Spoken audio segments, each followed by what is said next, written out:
The Chosen is a crowd-funded streaming series that follows the life and ministry of Jesus and his disciples. The first season released in 2019, the second season in 2021, and the third season is out this November. Here with us to talk about it is Dallas Jenkins. He is the director and creator of The Chosen. Dallas, thanks so much for being here. I appreciate it. Thanks for having me on. So in full disclosure, my whole family, we're all major Chosen fans. It's not uncommon for me to call my parents. You know, it's just a weekday night and I say, hey, what are you guys doing? And they say, we're watching The Chosen. Again, we love it. And I think, so many people in the church, outside of the church, love this series because it's so well done. Honestly, I think this is one of the first times that we are seeing Christian television that is so highly produced, so professional, so well done. And this is a massive undertaking. You all are creating a 7-season show, a 7-season series. What prompted you to say, yes, I want to take this on? Well, failure, to be honest with you. My previous movie that came out in 2017, The Resurrection of Gavin Stone, a movie that people who watched it liked, and I was very proud of the movie, but not enough people watched it, so it totally bombed at the box office, and I was left with pretty much no future. I got to a place that weekend where I didn't know if I would ever make another movie again. When you have a failure, it's hard to find people who are eager and willing to finance your next venture. And so I went back to the drawing board. I went to my church and said, hey, there was a script for a Christmas Eve short film, about the birth of Christ from the perspective of the shepherds that I had put on the shelf because I was doing this movie. But let's do that. And they were excited about it. I'd done a couple of short films for the church before. And so on my friend's farm in Illinois, 20 minutes from my house, I made The Shepherd, about 18, 19 minutes long. And I remember while I was doing it is when I came up with the idea for the show. And I also remember thinking, this feels like a really small little thing. It's just being done, with very little budget. However, I've never been more in my wheelhouse. I feel like this is what I was meant to do. And long story short, that short film ended up being the catalyst, what caused people to watch it and then want to invest, 16,000 people all over the world investing over $10 million into season 1 of The Chosen, and the rest is history. But yeah, if it wasn't for failure and a surrender on my part to God saying, I'm okay if I never make another movie again. I'm okay. I just want to be in your will. I have joy that I have never experienced before, even though I have no clue what my future is. And there was a time, even after I made that short film, I was looking for jobs. I remember talking to like colleges about, teaching film. I was totally thinking I have to provide for my family. And I was shifting from the previous employment that I'd had. And it was a painful time, but God was present. And I think that's part of the reason why The Chosen is what it is because I think there's this kind of almost reckless surrender and lack of concern for the results that has caused it to maybe maintain a little bit more authenticity. Yeah, well, it certainly seems to be working. Now, The Chosen, it's so beautifully done because you're taking the stories of the Bible and you're putting them in narrative form, which is so relational. And I think it really allows the audience to connect with those stories. But when it comes to crafting the script, who all is involved, both from a creative perspective and a theological perspective, to say, okay, this is how we want to portray this on screen in a way that works, but is also true to the biblical narrative?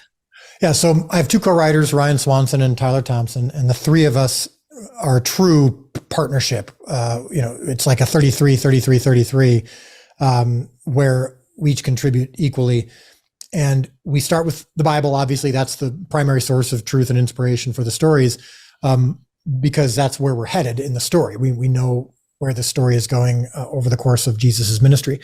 But then we have other sources, obviously, by cultural context, historical context, artistic imagination. And so we come up with the storylines, we write the scripts and all that. And we have a panel of 3 biblical scholars who look at it, make sure that we're not going outside the bounds of the character of Jesus and the intentions of the Gospels.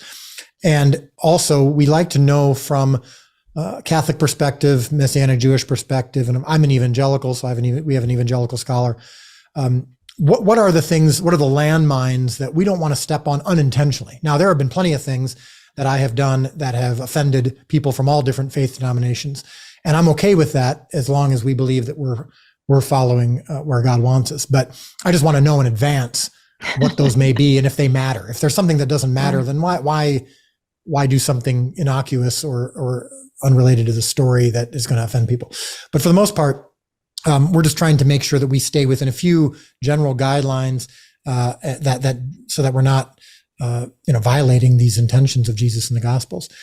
Then once the show comes out, we have this kind of superpower where we don't really mind or even think much about or care much about criticism or praise, because we've already taken the time with the scholars, and I have a couple pastors that I run things by and talk to about, of course, prayer, and my wife. I mean, we take these things very seriously.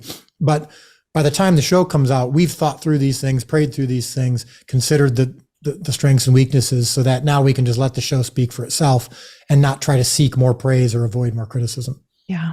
Let's talk for a moment specifically about season 3. So season 2 ends, I think, in this beautiful moment, both of kind of, wow, this is amazing, and also incredible tension, because Jesus is delivering the Sermon on the Mount. And also in that same scene, Judas is introduced as Judas, and you're realizing what is unfolding. How do things pick up in season 3? Well, yeah, we pick up right where we left off. Jesus goes ahead and delivers the sermon, and we see, and you see this in the trailer too, Judas approaches Jesus and is blown away by what he's heard. He wants to be part of this ministry. He believes he has skills that can contribute to it. Now all 12 disciples plus the female followers of Jesus are together, and Jesus says, let's take a break. Let's go back home. We've been traveling for a bit.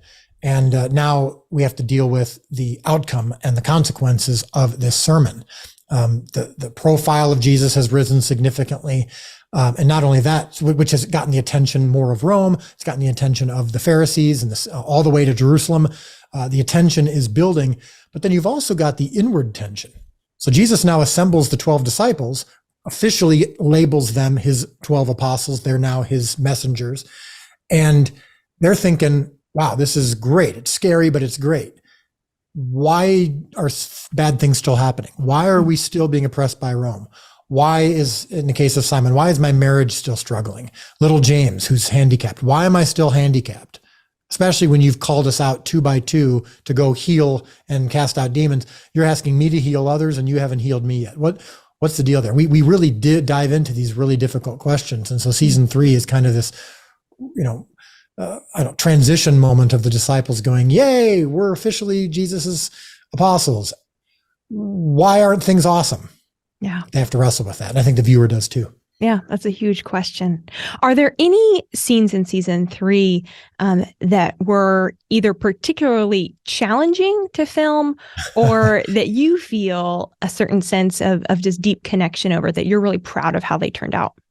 Yeah, well, we had so many weather issues and COVID issues and construction delays from the supply chain. I mean, it was the whole season was by far, and there isn't even a close second in my entire career, the most challenging thing we've done.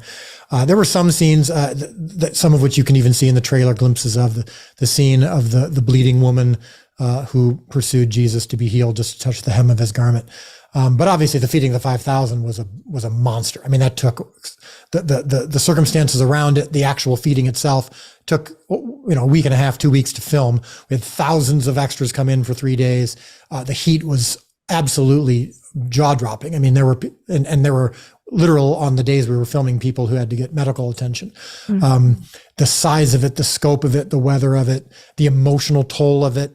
I mean, as I assume you've appreciated about the show, we never just take a Bible story and just capture it. We give you what we think could have been the emotional and spiritual stakes involved in it. And so it's just a very heavy emotional process. It's also a scene that I'm actually in the middle of working on now and editing now, because it doesn't come out for a couple months. But that scene, very, very proud of how it turned out. And it's a very personal connection to me, because the story of the feeding of the 5,000 and the truth of our job is not to feed the 5,000. It's only to provide the loaves and fish, change my life and launch The Chosen. I think that scene for sure is going to be memorable for people. It's the climax of the season, and for sure the connective tissue of our whole project. Oh, we certainly encourage everyone to book and look at your calendar, mark your calendar for November 18th, because episode 1 and 2 premieres actually in theaters. This is the first time it's premiering in theaters. That's huge. And then be sure to download the Chosen app so you can catch those next episodes as they come out. But Dallas, thank you for your time. We really appreciate it. Yeah, thanks for having me on.